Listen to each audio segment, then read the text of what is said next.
Hi there, and welcome to the Anita Chat podcast.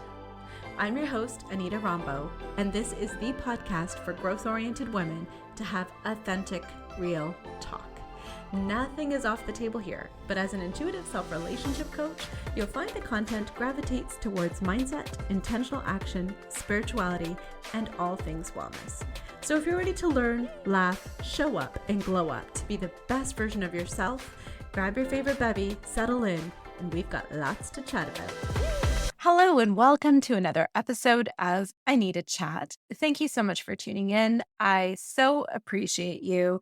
And for all the regular listeners, you'll notice that this episode is a bit delayed in getting out into the world. And it is all for good reason, my friends, which I will share with you momentarily. And in fact, it is actually directly related to what I want to chat about today.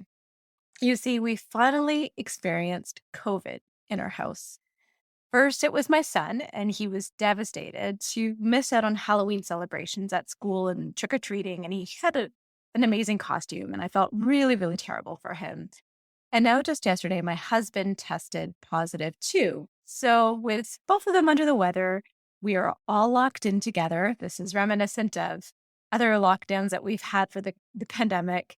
We are wearing our masks religiously. We're giving each other space and sanitizing like crazy. And for the most part, me and my daughter are doing okay. I've had a crazy headache for the past few days, but other than that, I am doing fine. But regardless, the extra demands of being there for my family through the sickness, on top of the regular routine that doesn't really stop, combined with also putting an emphasis or extra emphasis, I should say, on my own self-care right now so that I can stay healthy means that some things are going to be delayed or put off. And that, my friends, is life, right? And that also, in a nutshell, is what I want to talk to you about today on the chat. And that is work-life balance. When I think of work-life balance, I think of us as really doing a disservice to ourselves. For example, when you think of a scale that's balanced, both sides, the left and the right, are equally at the same spot. And work-life balance, just the name in itself, implies that you're trying to strike a balance between work and between life, but you can't be doing both simultaneously. The reason why I'm saying that is think about whenever you've shown up for work. When you're investing all that extra time, effort, and energy into work, the name work-life balance implies that you're not able to show up in other aspects of your life, like, say, for example, your family life. And so you might have a little bit of mom guilt because you might be rocking it at work, but not really showing up in your family.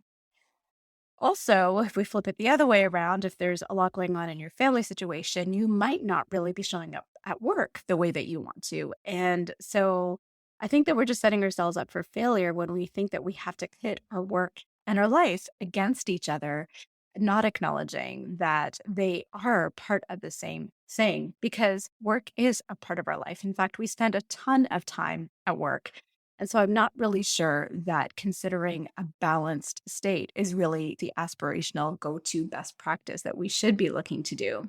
I, for one, had a moment of guilt yesterday. I'm not going to lie, full disclosure, when I went to actually sit down to write this podcast and record it and promote it and publish it and edit it. And so, side note, for those of you who love podcasts, I want you to know that a lot of effort and labor of love goes into those podcasts. So if you do have some favorites, be sure that you show those creators some love by rating, reviewing, sending a comment, anything, because it does take a long time.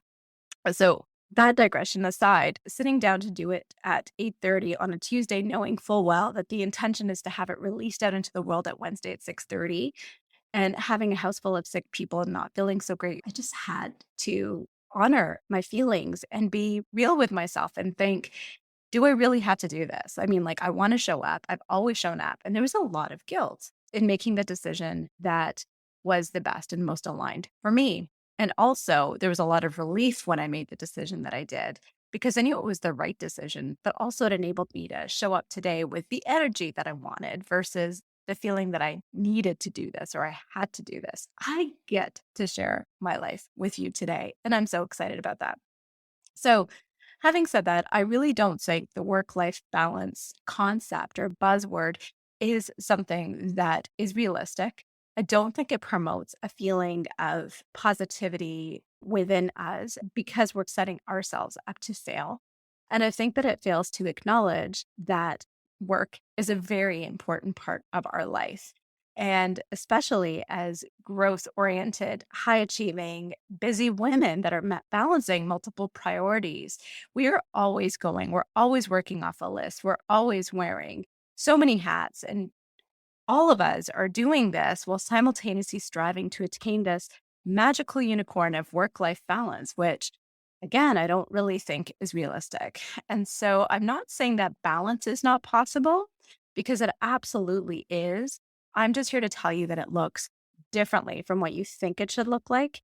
And the way that I want to encourage us to look at it is something that shows us so much more kindness and grace and is so much more reflective of our day to day. And so the intention behind this podcast is for us to really approach balance in a different way.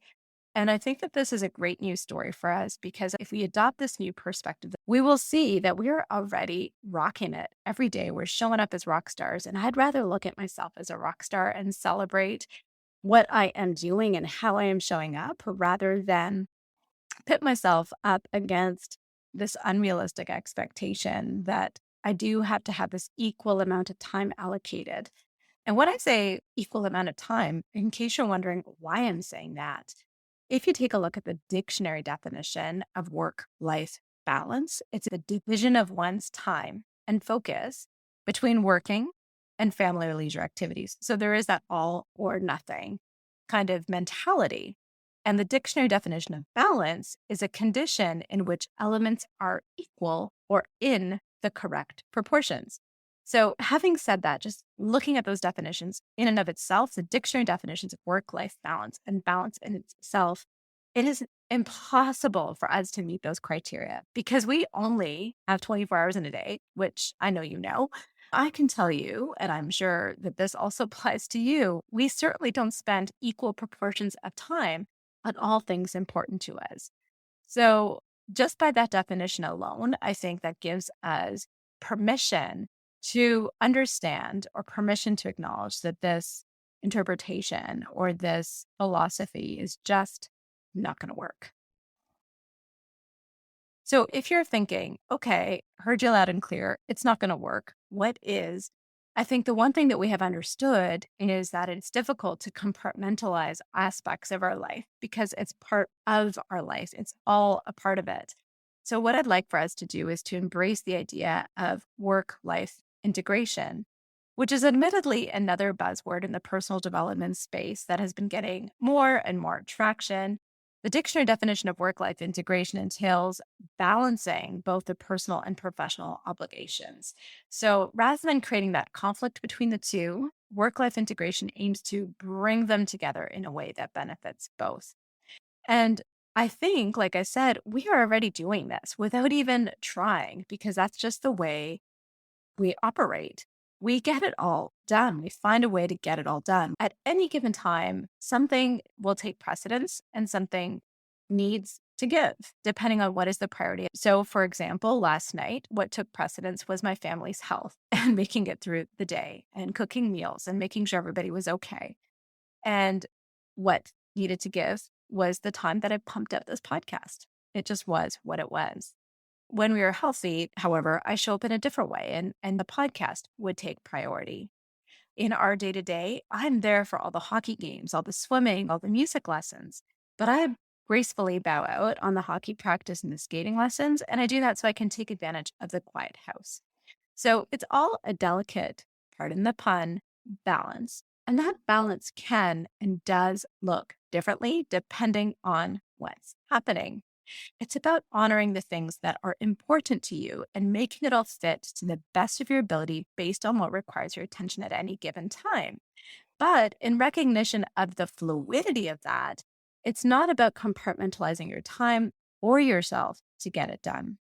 So, for example, I may throw in a load of laundry before I log on to Zoom for a coaching call, or may chop up vegetables for dinner during a team meeting. I may work on the couch while my kids watch a TV show. Balance is such a loaded word, and it looks different every day.